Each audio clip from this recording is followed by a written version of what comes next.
Whoa, welcome back, everyone, to the FloTrack podcast. I'm Kevin. He is Gordon. My Gotta drink goodness. some water.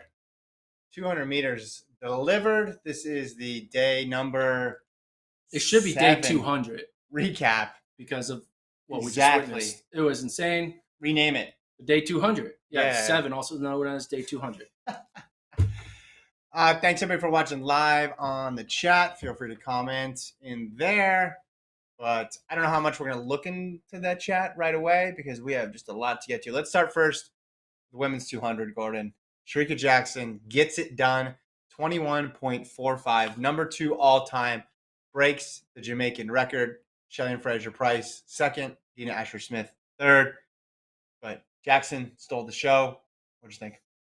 It's incredible. We, yesterday or 2 days ago, was it? We were thinking that 21.6 in the prelim looked awfully easy, a little too easy. Yeah. And we were thinking it may be time that there's going to be the first ever 21.4 performance in world history, because we obviously have the 21.3 from FloJo, we have the 21.5 from Elaine Thompson-Herah, and now we got 21.4. Shericka Jackson, the new Jamaican national record holder, number 2 all time.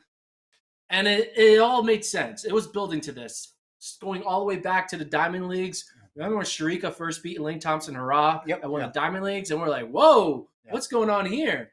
You're beating Elaine Thompson-Herah. What's this going to translate to?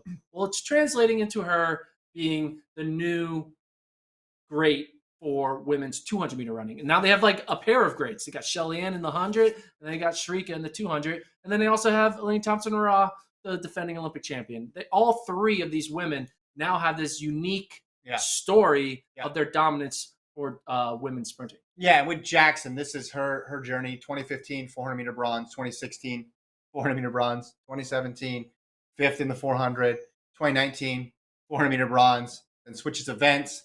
Tokyo, runs the 100. What does she get? Bronze again. Even better this year. But in the 100, what does she get? Silver. And then after all that, she gets her gold medal moment. It makes sense that she'd be thriving in the 200, like it would come in the 200 because of her background in the 400 and then obviously her top end speed in the 100. She was even with Fraser-Price coming off the curve and then just ran away with this thing and didn't end up being that close. Credit to Fraser-Price for getting a silver medal. But this, Gordon, was just all about Shericka Jackson having her gold medal moment in an individual event finally. I mean, we talk about, like in the Fred Curley, why would he go from the 400 to the 100? Well, that worked out. He now is a global champion. Same thing with Shericka on the women's side. We're like, you're getting medals in the 400. Stick to the 400. Eventually, you're going to break through. But now she's breaking through in, some will say, a more marquee event when you're getting into the shorter sprints. And she chose the biggest challenge of them all. She was deciding to, like, I'm going to try to be one of the greatest sprinters, but out of the best sprint nation in Jamaica. And then, go up against Elaine Thompson-Herah all the time. Go up against Shelly Ann and become victorious. 21.45 is no joke. Like, I mean, it's not funny at all. No, I'm not laughing. There's zero comedy in a 21.45.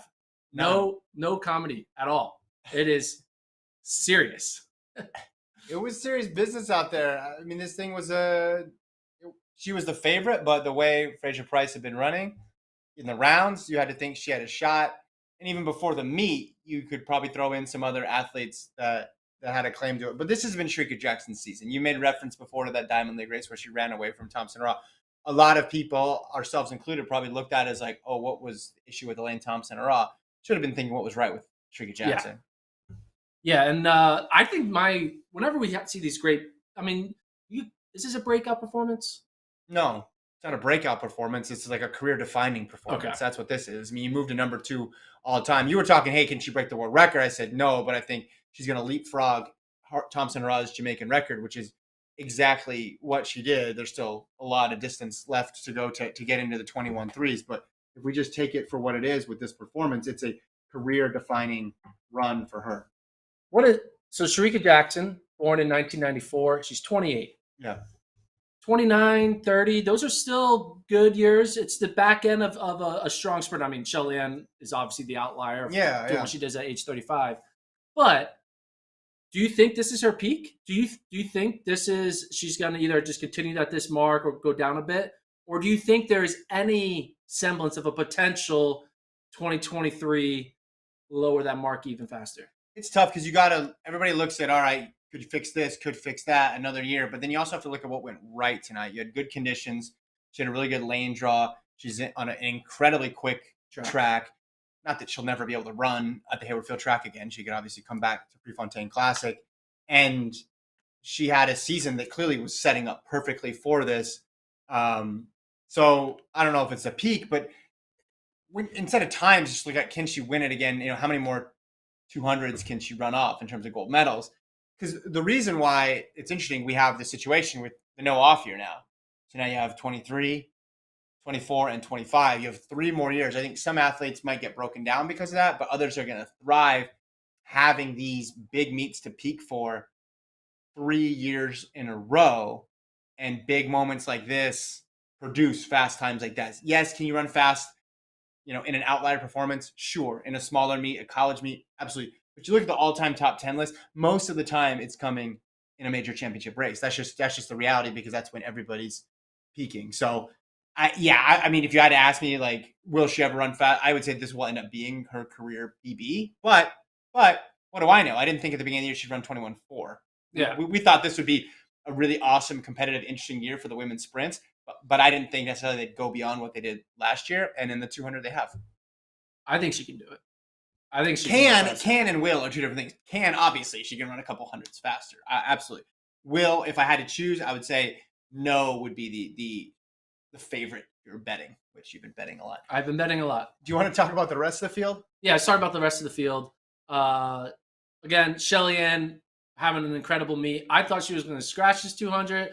She was not going to do that. She comes in here, runs a strong 21.8 and gets second. So gold and silver. Shelly-Ann, at her age, what she's doing, she's just continuing to cement her legacy as one of the greats. And then also Dina Asher-Smith, who, again, always look at that 100-meter dash. She got 4th in that 100 in a really good field. That was going to translate to show that she was fit and ready to go. And you look at some of the other notable potential medalists, like Abby Steiner. She's coming off of like a long ass season. Mm-hmm.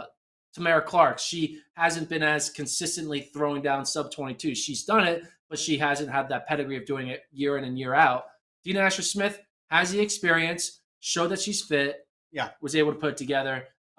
So, I mean, there is a lot of bets out there that I was talking to people to like, there's a lot of really good odds for Dina Asher-Smith to get 3rd here, because I guess people are really underestimating her. Yeah. But again, if you look at that 100, this is exactly where you would expect her to finish. Right, but sometimes 100s can be misleading because you see scratches or issues as well too. I mean, look at the drop off of Thompson Hurrah from the 100 to the 2. But I've always thought Asher-Smith's just that's what she won the world title. I've always kind of thought of her more as a 200 runner, even though she's obviously very good in the 100 as well too. But beating Saney, who's been running really well, Steiner, who's had an amazing season. This is race 55 for her, she said. She knew 55. The number off the top of her head. I said, excuse me, 55? And she said, yeah, 55. Clark obviously ran really well in the rounds as well, too. This is a great performance for Dina Asher-Smith. Like, this field was a lot tougher than the field that she went against in Doha, right? Like, obviously, all the times are faster, but like, look at the rankings of the people that made it through. This felt like, this is an Olympic final. Like, Fraser West was really going for it. It's like she wanted that double. And obviously, Sharika Jackson is on fire right now. So to only finish behind those two for Asher-Smith is just incredible. So well-deserved podium, really strong podium, top to bottom. Okay. I'm going to bring up a subject. We didn't put this in the run of show, but I'm going to bring it up. Let's talk a little about the difference, I don't know. I'm going to start my sentence over. I'm going to start from the top. Sure. You look at the U.S. men sprinting, the 1, the 2, and the 4. Okay. They got 6 medals already. They have a chance to get a 7th, maybe even an 8th. Well, they haven't run the 4 yet. I know. They have 6 so far. Okay. And then they might either get a 7th or 8th in the 400 with Champion Allison and Michael Norman. Gotcha. So they're going to get somewhere between 6 to 8. Yeah. The women, 0 in the 100, 0 in the 200. They're not getting any in the 400. The highest finish is Abby Steiner, a collegiate, getting fifth. Yeah. What is the reason for that? Why are the men able to Jamaica? I mean, it's Jamaica. Yeah, you can say it's Jamaica, but Well, how many medals are Jamaican men getting in the 100, the 200, and the 400? No. There's still Dino Asher-Smith here who got a medal. I mean, there's not. I don't think Jamaica's sweeping the 400. You know, it's Shawn A. Miller-Weibo. There's they got 5. So the U.S. got 6. So the 1 and the 2 for the men, and they went 5 of 6. It's pretty damn close. I guess, how do the U.S. women find a way to not get shut out in the 3 marquee sprint events? Only the secret sprint events I don't know about, besides the 1 and the 2 and the 4. Well, the 400 hurdles. Look, it's just this stuff's cyclical, right? Another couple of years, it could be the shoe could be on the other foot, but the 400 is a different scenario where you have like the best 400-meter women right now are competing in other events, and it's like it's too much to ask. People get greedy, man. People are like, I want to see world record performances in the 400-meter hurdles, but I also want the U.S. 400 women to be out of this world and winning gold medals. It's like, there's only, even in a country as big as the United States, there's only so much top level talent that's there.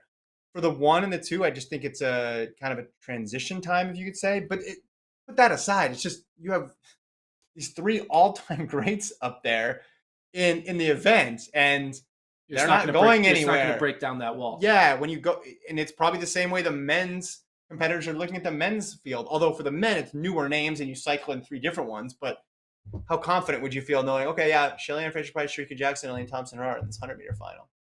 And then there's also Dina Asher-Smith in there too, and all these other veterans. Like, I don't, like, the U.S. ran in the 1 and the 2, the women I thought ran well. Like, I thought. The U.S. women? I thought they ran well. I mean, also, the other part of this too is the best 200-meter runner coming back from last year, the medalist, Gabby Thompson, got hurt. So you have to factor that in.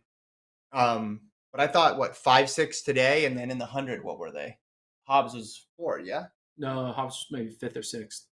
Okay. Well, I mean, again, I'm sure that's not what they wanted, because they want medals and they're not happy with. Well, I mean, it's not. You don't get a consolation prize. Okay, I guess Hobbs was 6 and Jefferson was 8. I don't know. I want to give credit where credit's due. Tip of the cap to Jamaica. You're not getting medals right now. So, and I'm not trying to. I'm just like, what would American is it going to be? Run faster. No, well, obviously they need to run faster. But do you think will beat these Jamaican trio, or do you think it's going to be they need to retire before America has a shot at being back on? No. They can beat them. I mean, throw Thomas in there next year, or Steiner not having a 55 races ahead of her. She can get in there for sure. In the 100, there's a lot of talent there that can take advantage. I mean, everybody's a dominant force until they're not, right? But right now, Jamaica's just completely on another level on the women's side of things, because they have 3 people that they can count on every single time to produce, 5 out of the 6 medals. I mean, you go back to Tokyo last year, right? Like, and then you had Thompson Rod doubling in the 200. You didn't have Shericka Jackson in there, so they're not perfect, but they're pulling up sweeps and they're getting 2 out of 3. It's just, there's not a lot you can do. There's not a lot there to figure out other than just, they're either going to need to slow down a lot, or the U.S. is going to need to get way faster. And when you talk about getting faster off of an all-time mark, it's like, go out there and run 21.3 and you can win. Right? Well, that's not possible right now. It's not. So they're doing the best they can. I don't think it's anything structural or anything like that. It's just the way it broke this year. And you average it out with men and women, and you're like, all right, well, it seems about the right medal distribution, doesn't it? For both Jamaica and U.S. It's like, well, but that's it is interesting though. It's just complete utter dominance for the men on U.S. side, complete utter dominance for the women on the Jamaican side, and it's just like it's very ones and zeros here. There's not a lot of parity. It's just very like all or nothing. Yeah, but again, if Thomas was here, if Steiner didn't have as many races, I mean, just like Clark, I think running. What did she get? Tamara Clark getting 6th. It's a good result. Yeah, like there's good results. Like, you can't base. I know it's all binary here, medal or no medal, or win or loss, but if you told Clark at the beginning of the year she's going to get 6th at Worlds, I think she takes it. Yeah. Steiner, I think she takes getting 5th. At Worlds, no. Yeah, I mean, Clark and Steiner are more, they're not established vets. They're still new to the game. Sure. It's just like looking back at it's interesting it's just an observation I have. Well, I think it's an observation. I'm just observing, bro. I think there's clearly like an era transition, right? But that would probably be irrelevant anyway, because no one is going to be there's 3 in the 100. No one's going to beat those 3. So, all right, maybe you get 4th instead of 6th or something. Or maybe you just sneak in a bronze every now and then. Let's talk about the men's 200. American record. Did you like my transition? I was like, I did a little wave. It's good. I like it. I'm working on it. Noah freaking Lyles runs 19:31, taking down MJ's record. Michael Johnson ran 19:32. The scoreboard read 19:32 when he crossed the finish line. So there was a moment we thought, oh, he ties the record. But no, it got round down by 1/100th. 1931, the fastest American to ever walk this planet in the 200. And he did it on the strength of that curve, which was unreal, unlike any Noah Lyles curve we've ever seen, because we're used to him coming off the curve with a deficit. He did not. He came off in the lead, and that's when I thought, it's trouble. It's trouble for everybody else. This time is going to be something ridiculous. He ran that curve like it was a straightaway, if that makes sense. It was just 200-meter straightaway for Noah Lyles in this race. I went down after the women's 200 to do interviews. So I was standing next to Abby Steiner, and she said, hey, can we wait through the interview to after the 200 goes? And I was like, yes, awesome. I agree. And she asked me who my pick was. I said, Lyles. She said, that's a good pick. He just looked really good in the rounds. And when they were doing the pre-race intros and they went to Lyles and he did his typical Lyles, show of emotion, she said, yeah, he's winning. She just knew the confidence that he was showing, right? The enthusiasm that he had on the line. It was the Noah Lyles that we've all come to know.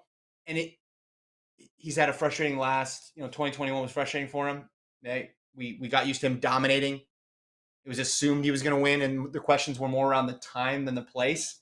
And it felt like any of that lingering frustration was channeled into 200 meters of complete and utter domination. Who would you take in a Fred Curley versus Noah Lyles 150 straight? That's what we're discussing now? No curve. I'm just kidding. Okay. I'm just saying, well, the reason I bring that up is it's kind of interesting that the U.S. men sweep the 1 and the 2 with 6 different athletes. Yeah. That is incredible. Like, when you're going to ask, like, all right, typically, who is your best sprinter? It's like one guy, but now you're going to be like, is it Fred Curley? Is it Noah? Who's like the next up and coming? Is it the duo of Bromell and Bracey? Is it the young kid, Knighton? Is it the consistency of Kenny B?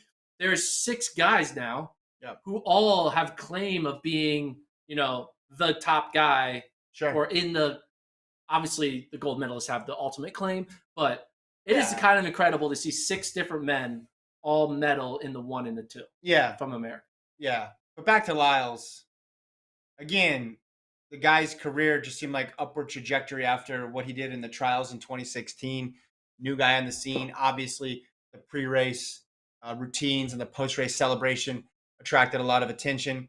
He has an amazing year in 2018, but there's no global championships. Then 2019, he goes out there, runs fast times, but you thought, okay, American record's possible, but didn't have that cherry on the top of the Sunday performance. At the end, he won, but it was a world championship, so it didn't really get that much mainstream attention, I thought. Then we have the COVID year, 2021, Tokyo. All right, it's Lyles' time. Never really looked like Lyles from the dominant Lyles in 2019. Ran a really fast pre-classic race at the end of the year, which I really thought set him in motion for this year. And he's just looked relaxed and confident. And this is a signature moment for him. I mean, that's a Michael Johnson record. People know that's a legit Michael record. Johnson, right? There ain't no fake record. That's a real. There's only been 3 faster 200s run in history. 2 of them are from Bolt. 1 of them is from Johan Blake. This is like a fulfilling. It's cheesy to say, but it's a fulfilling of a destiny in a way. Yeah. Like when he first got on the scene, 2016 trials. 2016 trials. Him and Michael Norman were just so excited to be there and so much fun. And you're thinking, oh man, he's running fast. And then you see him the next year as a pro, and you're like, oh, this is the real deal. And you're thinking that record, it's been around for a while. This could be the guy who breaks it. And then there's doubts that creep in, obviously, because you look at his performance. And this was the race that we all knew a couple of years ago he could have. Yeah, and for him to do it here, yes, in front of a crowd that's going to be the loudest he'll ever have outside if he would extend his career all the way to 2028 LA. I mean, Paris is going to be good, but a hometown type crowd, it's not going to get any better than this. It was deafening when they announced the American athletes' names on the track for both the men and the women. And when Noah Lyles, you see him on the jumbotron, everyone is screaming, he's yelling, and the race hasn't even started yet. He even grabbed like the mic from the meet announcer after the race when he was doing his interview. He just like grabbed it and started like just doing 10 minutes of open mic. It was fun. That's amazing. He ripped his shirt off after the thing. It was incredible. Noah Lyles, it's what you want for our sport. He has the energy and he has the talent, and he's still in his prime. He's still early. He's entering his prime. What's his age? He just turned 25. Just turned 25. So we're gonna have a good another 4 years of now the American record holder on the track.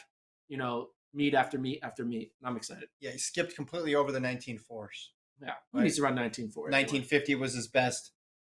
Before that was from that 2019 season, and that was July, and it was like thought that he's going to get the American record come World Championships, but it took a couple years. But I think in a way it makes it sweeter, had that setback and then came back, because you never know how these athletes who get used to winning and used to dominating all the time, you never know how they're going to do when they're faced with a loss, with a setback. Does it shake their confidence at all? I mean, you say the same thing about Grant Holloway in Tokyo. I mean, this is kind of shaping up to be a Tokyo redemption World Championships for the U.S. sprinters, because there was so much talk about where are the gold medals, where are the medals, what's the problem?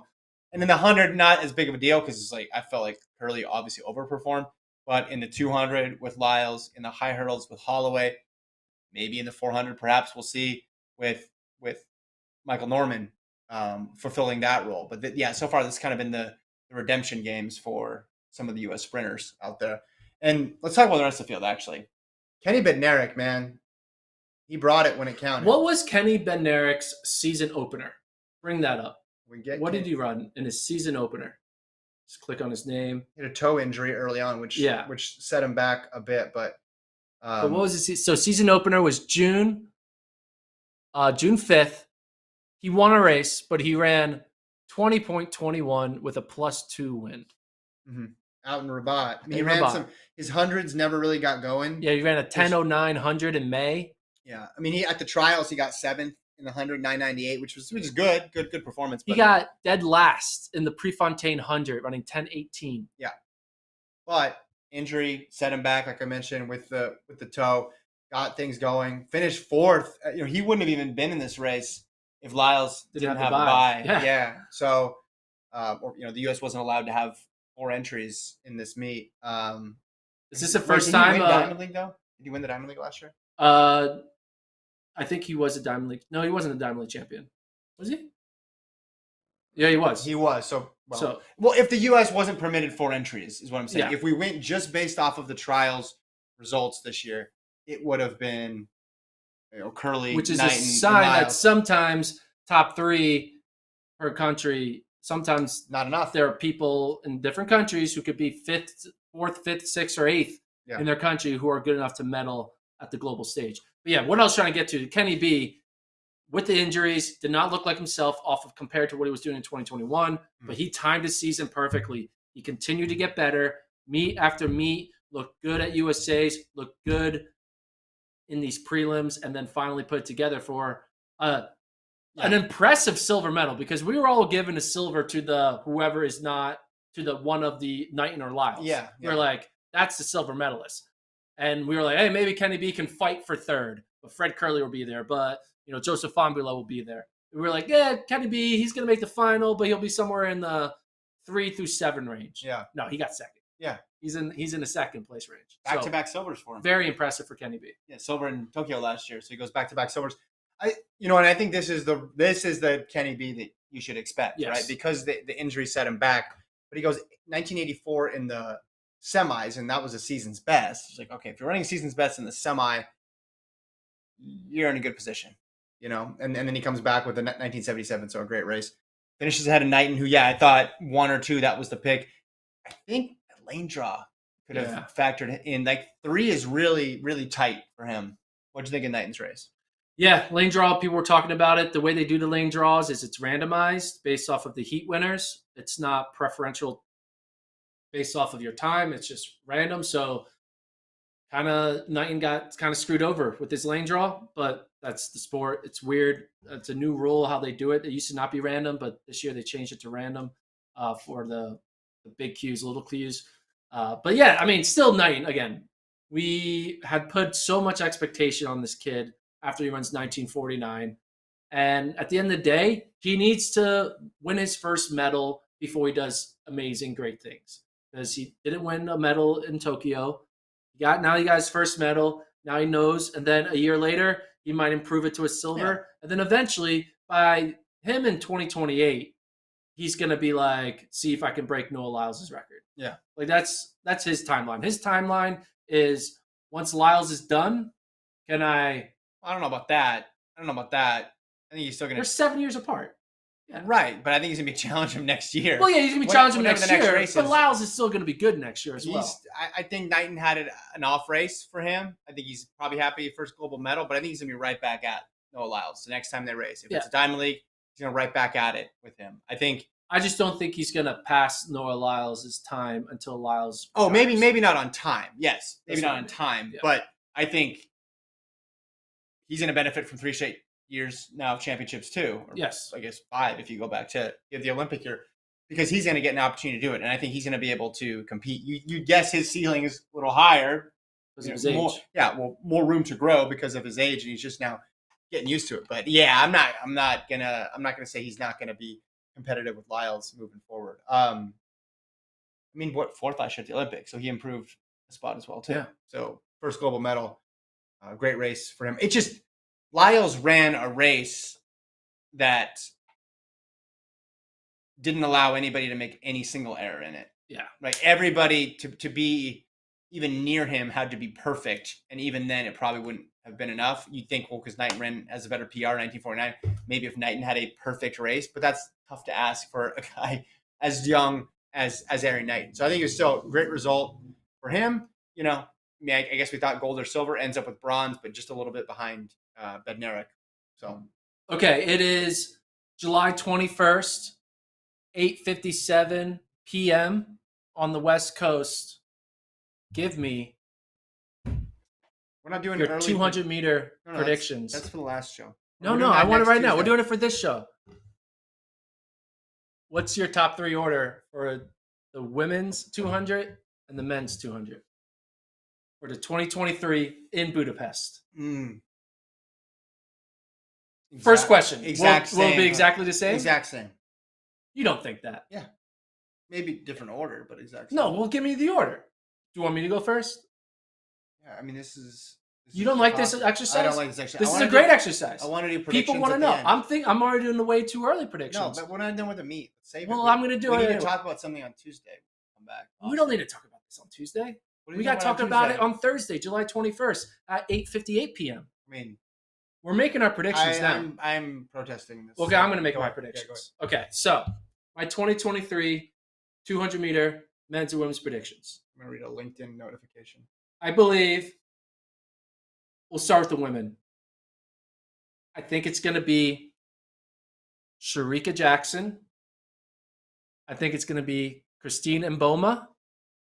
And then I think it's going to be Abby Steiner. That's my order.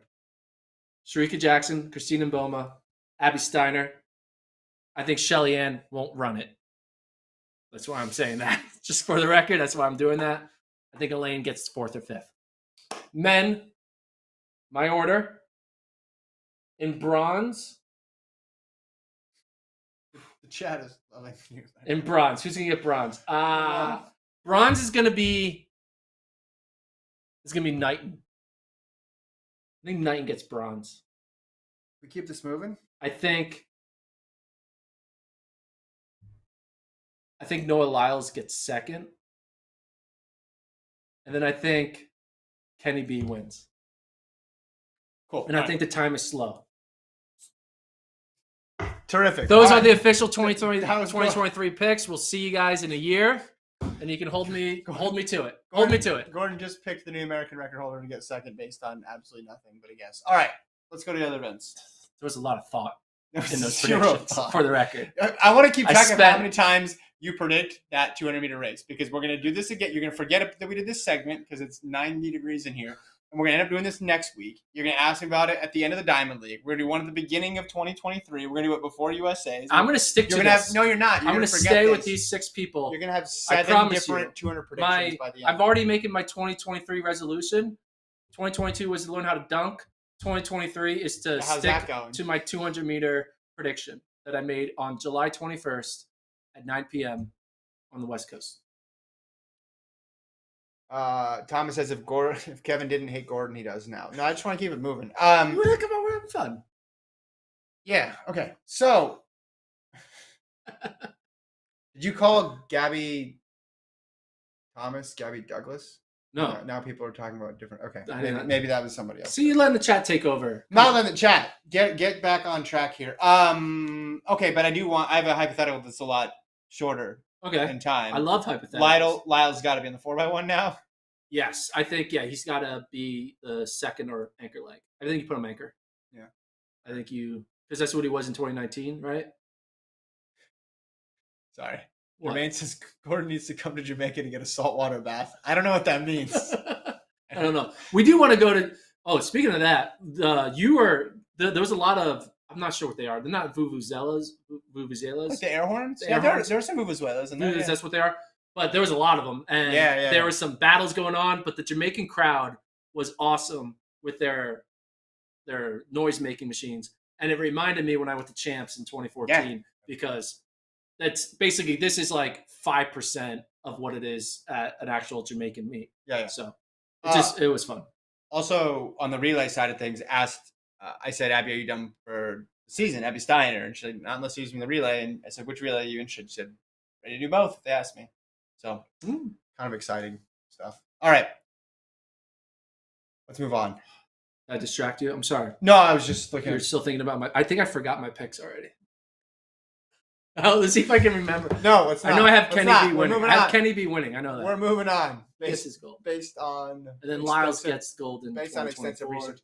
Okay, men's 800. Right, Listen, gold in 2023. here's the It's final. all in here. Mula, A-Rob, Career, Wanyoni, Sajadi, Kasasi, Twal, and Peter Bull. So Kenya gets 3 in, Algeria gets 2 in, Canada, France, and Australia round out the field. It's not the field you would have picked at the beginning of the season. It's not the field you would have picked at the beginning of the meet, although it might have been similar to the field you would have had after the first round, because in 2022 800-meter terms, this is a somewhat familiar group of names there, because we've talked about Mula. A-Rob's been around for a while, career's Olympic champion. Wanyoni's run fast. Sajadi's on the rise. So some names there. How many people are left in our prediction contest? So we started with 376 entries. We were down to 54 before today. And now going into the finals, we're down to 29 perfect entries left. 29 perfect entries. Let's see. I believe that Mula is the favorite. Let's see how many people picked Mula to win. Only one man still has a Mula winning perfect bracket. Okay. That person is Mick. He picked Mula, then Courier, then Peter Bull. That could happen. Okay, so is there somebody? Hold on, keep that open. Okay. Keep that open. Is there somebody that nobody remaining has? So basically, is there a person in the 800 field who his purpose is the eliminator? Who, if they medal, everybody's bracket gets busted? I'll read you the field again. You said someone has Mula. Yes. A-Rob. Yes. Someone has A-Rob. Career. Yes. Wanyoni. Yes. Sajadi. Sajadi. Yeah. Is there a Sajadi? Oh, yes, there's a Sajadi. Okay. Yes. Kasase. Yeah. Twal. Yes, someone has the Frenchman. Bull. Yeah, someone has Peter Bull. Okay. So there's no one person who can ruin everybody's bracket. But there's not many Sajadis. There's not, there's a lot of combinations that aren't available. Okay. So it's going to be interesting. You should run some sort of sophisticated algorithm to figure out what are the odds of getting this right. So what's the most popular to win pick? It looks like A-Rob, Courier, and Kasasi. Did I say his name right? Kenyamal Kasasi. Yeah. Okay. They're the most popular wins. I mean, only one person has the Frenchman, only one person has Peter Bull, and only one person has Mula. So okay, Bull total or to win? To win. Yeah, it's funny to see. It's just like if Peter Bowl gets bronze, everybody's bracket's ruined, basically, right? Like you could go person by person. Kind of fascinating. Anyway, men's 5,000. You want to talk about the heats? Yeah, I mean, Eventful heats. eventful heats. First, talk about from the American perspective. I don't think a lot of people had Abdi Hamid Nur making the final. I didn't. That was a hard final to make. He got it on. He didn't even need time. He got a big Q over Kip. What's Nicholas Kip? What's his? I forget. Kip, how do you say his last name? Is it Nicholas Kameli? Kipker Kameli? Kipker. Yeah. Yeah. 1240 guy. Yeah. And he beats him. That's kind of wild. Kipker, Nicholas Yeah. Kipker. Yeah. Yeah. It was. It started off pretty modest pace, and then it got going, and he just stuck in with the pack and rolled along with them. So Oscar Chelimo won that heat. Fisher got through. Borrega got through. Cheptegei got through. I mean, you look at those names, it's like, hey, It's big names. well, he beat Teluhu and Haile Bekele, who's run really fast this year in that heat. I mean, he beat some big names, and then the second heat, pretty eventful. Grijalva was up there. They ran fast up front. Jacob Kropp won it, who's another 1240 guy this year. Jakob was there. Jakob was motioning to the crowd with 100 to go. Grijalva started doing it too. He's like, Ingabitson's going to do it. I'm going to do it. Kajelka got in there. Mohamed, Abanyo, Idris, and Mark Scott and Sam Parsons round out qualifier. So you got pretty much the big names. The big surprise was Kincaid not getting through. He fell in the race and then got back up and still managed to run 13:25, but won't advance into the final. Yeah. So you interviewed Abdi Hamid Nur. What did he say making the final? Was he surprised? Did he think it was going to happen? He was happy. He just got stuck right in there. He said he's been getting some advice from Louis, his teammate at NAU, Luis Grijalva, has given him advice, and then Grant Fisher and Woody Kincaid have helped him out a ton too. So he just seems to be brimming with confidence. Again, this is a guy who did not win NCAAs. In the 10K. Yeah. Just remarkable. And now he's making 5Ks with a bunch of 1240 guys. Well, I said when I was interviewing him, Borrega was, I think, standing right next to him. I'm like, what's it like to be in the field with world record holders and Olympic champions? It's like, yeah, it's crazy, man. It's crazy. What was Ingebrigtsen's quote? Someone asked him about the hot weather. Oh, he said, hot weather is just happy weather. Yeah, it is happy. It's just happy weather. He put his hands up. He thought about it for a second. The guy's a freaking philosopher. He's fast and a philosopher. It was just, it was incredible. I love that he likes to talk. He always has these nuggets of wisdom. He said he was embarrassed by his performance. He said after the 1500, said it is embarrassing to be so good and still so bad. I think I should put money on him. I think I'm going to do that. Jakob Ingebrigtsen? That'll be a good bet. I mean, he's a pretty big name guy. I don't know what sort of odds you're going to get. I think there's a lot of good guys, so that he might have still positive odds. One other thing, thought there was a notable interview, which I suggest you guys all check out. Sam Parsons. Yeah. 10-man elite Sam Parsons makes his first final. There was a point when he was texting his girlfriend who was thinking about being a DNS and not even running the final. Running the prelim. But he makes his first final. He talks about how this could be the moment that allows him to extend his career because now you're a finalist. It's easier to get a second contract. So he was just overwhelmed with joy. I really suggest it's like a 5-minute interview. It's awesome. He talks about just loving the sport and just couldn't believe that this was going to happen. He went there thinking just hold on. And he found out he was the last time qualifier and he's just elated. So check out that interview. I can hear the vuvuzelas out your window. Jamaicans are still partying. I mean, they're not going to stop for a while after that performance. It's just crazy to hear it out the window. So tomorrow we got 4x1 heats. Hold on. Well, we got start lists for the 4x1 heats. Do they have entries on the start list? No, heats. This is going to say U.S. If you click on it? What are you crazy? You're not going to have names on there. No. Okay. So, yeah. Hold on for dear life. Say a prayer or two if your favorite country is in the 4x1. Let's make some 4x1. Should we save our 4x1 predictions for after the prelim, or should we just make them now? Well, the question is, are they going to get the stick around? There's only one prediction to make. Are the U.S. men going to get the stick around? Do you think they will? I want to see the lineup first, so I'm going to punt on that. What lineup are you going to see that's going to be yes or no? Dude, you're pretending that you're going to have a different opinion based on the lineup? Yes, you want to see tell me a bad lineup and a good lineup. My Google Doc? You have a Google Doc? No, I had when we did lineup Google Doc? When we said who should run what, it's in here somewhere. Relay lineups. Dude, look at all these notes I had. Okay, so what's your relay lineup? I think if they There's run, no Curly, obviously. yeah, I think if they go with the one that you mentioned before, I think we're good with that. I want to see everybody but Curly for the 100. I want to see all of them on this run. I want to see all of them on this. So maybe not, maybe them plus Hall, and then Lyles gets the day off tomorrow.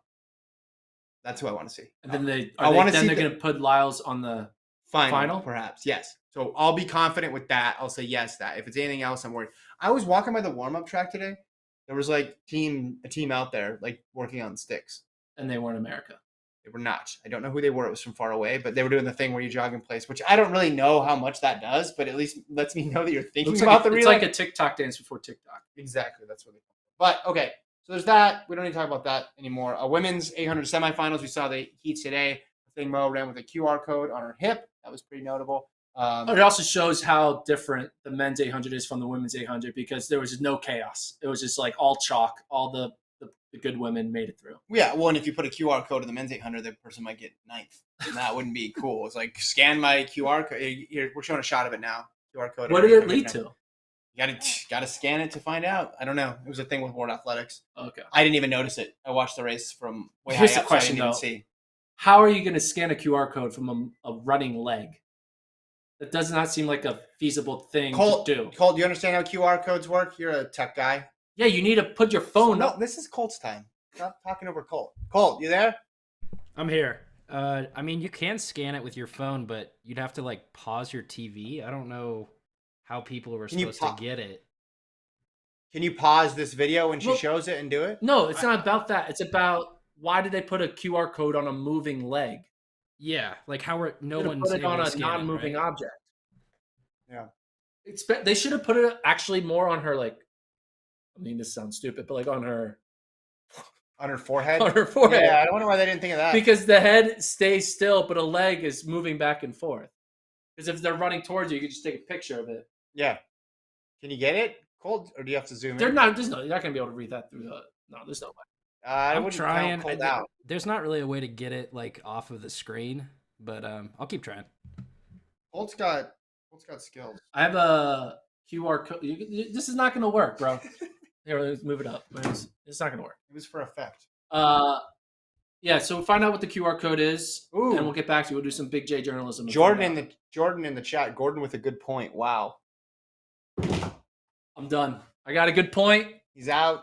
Guys. That's my day. That's the pod. I got a good point. I appreciate that, Jordan. First of all, name gets confused with mine all the time, but it's okay. Still think Gordon's better than Jordan, but thank you for proving my point. You leave. I'll handle the end of this. Gordon's gone. He wanted to end on a high note. We also have the women's 400 and men's 400 tomorrow. Can Michael Norman continue the U.S. Sprint Redemption Tour on the men's side of things? Shawnee Miller-Weibo. Will she win? Will I lose my bet? We shall see. And Sidney McLaughlin is going to break the world record. But by how much? The women's 400 hurdles. It's all happening tomorrow. Thanks, everybody, for listening and downloading. Thanks to our spectacular producer, Colt Joyce.